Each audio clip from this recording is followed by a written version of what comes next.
ஓம் நமோ நாராயணாய. லக்ஷ்மி கடாட்சம் நேயர்கள் அனைவருக்கும் வணக்கம். இந்த பதிவில் தை மாதம் வருகிறது. தை மாதம் 1ஆம் தேதி பொங்கல் பண்டிகை. அதை பற்றி நாம் பார்ப்போம். அதாவது தை மாதம் என்பது மகர மாதம் என்று சொல்வார்கள். மகர மாதம் என்பது எப்படி எனில், சூரியன் தனுசு ராசியிலிருந்து மகர ராசிக்கு செல்கிறார். அந்த மாதம் முழுவதும் மகரத்திலே இருப்பார். இதை மகர சங்கராந்தி என்று சொல்வார்கள். இதில் ஏராளமான விஷயங்கள் உள்ளன. இதை பற்றி நான் அடுத்த பதிவு போடுகிறேன். இதை மகர சங்கராந்தின்னு சொல்லுவார்கள். இந்த தை மாதம் என்பது என்னென்றால், நமக்கு காலை, அதாவது பிரம்ம முகூர்த்தம் முடிந்து எப்படி பொழுது விடுகிறதோ அதுபோல்தான் இந்த தை மாதம் தேவர்களுக்கு. மார்கழி மாதம் என்பது அவர்களுடைய பிரம்ம முகூர்த்தம். அந்த பிரம்ம முகூர்த்தம் முடிந்து தை மாதம் என்பது அவர்களுக்கு பொழுது விடுகிறது. இது மிக முக்கியம். ஆகவே இந்த தை மாதம் 1ஆம் தேதி என்பது மிக விசேஷமாக கருதுகிறார்கள். மகர மாதம், தை மாதம், இதற்கு எந்த மாதத்திற்கும் இல்லாத ஒரு சிறப்பு இதற்கு உண்டு. என்னெனில், தை பிறந்தால் வழி பிறக்கும் என்று ஒரு பழமொழியே உள்ளது இந்த மாதத்துக்காக.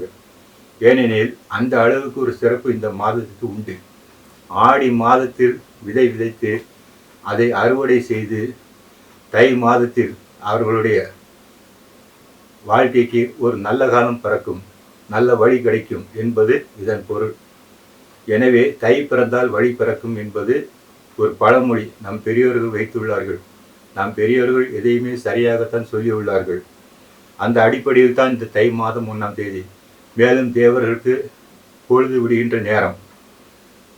அந்த தினத்தில் சூரிய பகவானை வழிபட வேண்டும் என்பது மரபு. இது தமிழர் மரபு.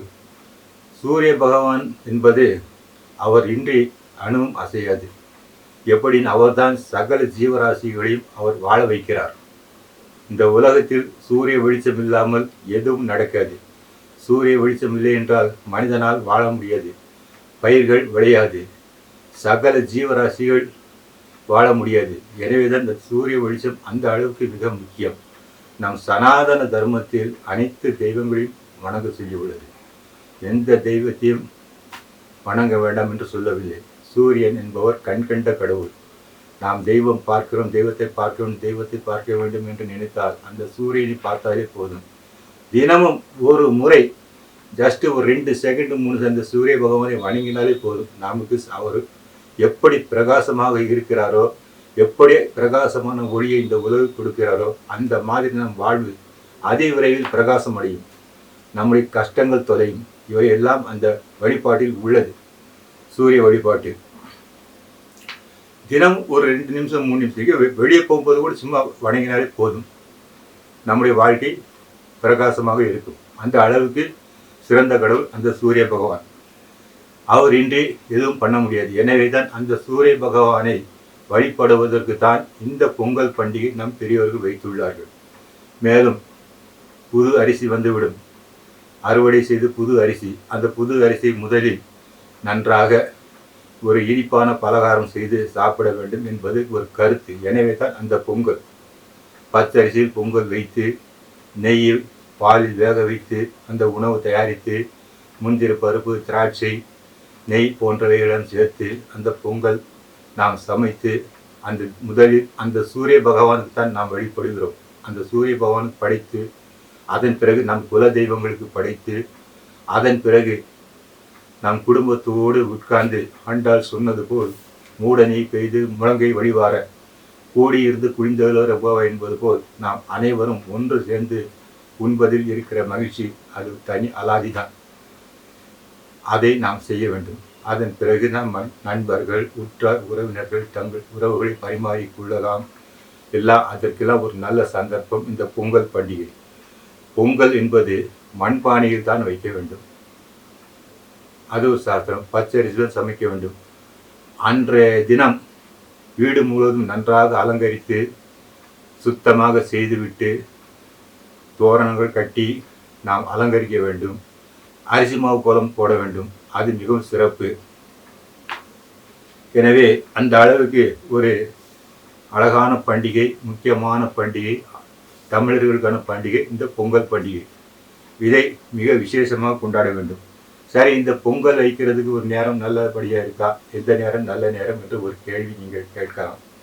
அந்த நேரம் காலை 6 முதல் 7:30 வரை, 6 to 7:30, 6 முதல் 7:30 வரை. அன்றைய தினம் திங்கட்கிழமை வருகிறது.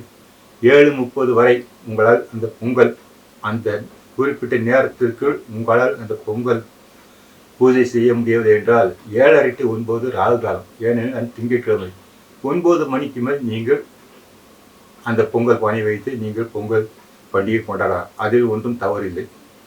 இந்த பொங்கல் என்பது மிகவும் உற்சாகமாக கொண்டாடக்கூடிய ஒரு பண்டிகை தமிழ் மக்களால்.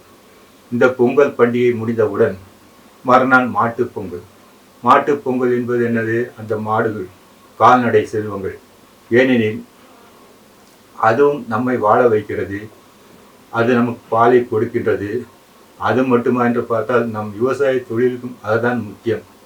அந்த மாடுகள் தான் முக்கியம். அந்த மாடு அந்த அளவுக்கு நமக்காக உழைக்கின்றன, நமக்காக அந்த அளவுக்கு உதவி பெறுகின்றன. எனவே அவைகளையும் விடக்கூடாது என்று நம் பெரியவர்கள் சொல்லிதான் மாட்டுப் பொங்கல் என்று வைத்துள்ளார்கள். மாட்டுப் பொங்கல் என்பது அவ்வளவு விசேஷம். கடவுளை பார்க்க வேண்டுமா, பசுமாட்டை பார் என்று பெரியவர்கள் சொல்லியுள்ளார்கள். ஏன் சொல்லியுள்ளார்கள்?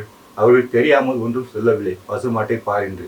அந்த பசுமாட்டில் சகல தெய்வங்கள் குடியிருக்கின்றன. முக்கியமாக பின்பகுதியில் மகாலட்சுமி குடியிருக்கிறார். சகல தெய்வங்கள் அந்த பசுமாட்டின் உடம்பில் வாழ்கின்றன. எனவே தான் பசுமாட்டை பார் என்று சொல்லியிருக்கிறார்கள்.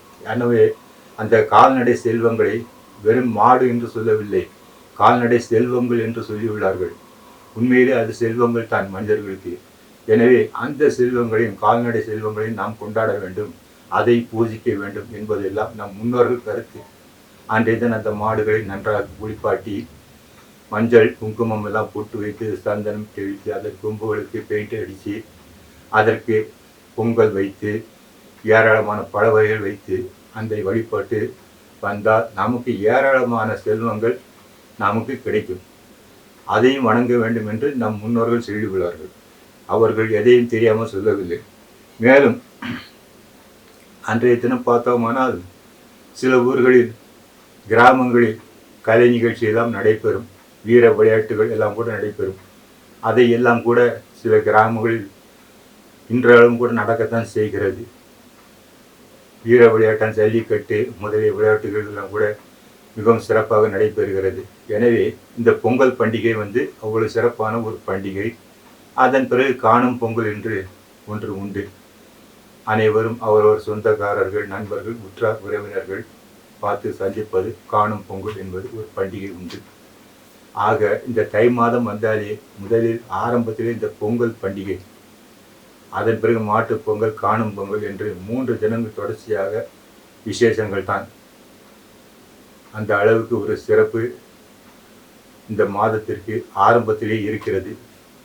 இந்த வீடியோ உங்களுக்கு பிடிச்சிருக்குன்னு நினைக்கிறேன். லைக் செய்து ஷேர் செய்யும், மறக்காமல் சப்ஸ்கிரைப் செய்யும்படி கேட்டுக்கொள்கிறேன். மங்கள அனுபவம்.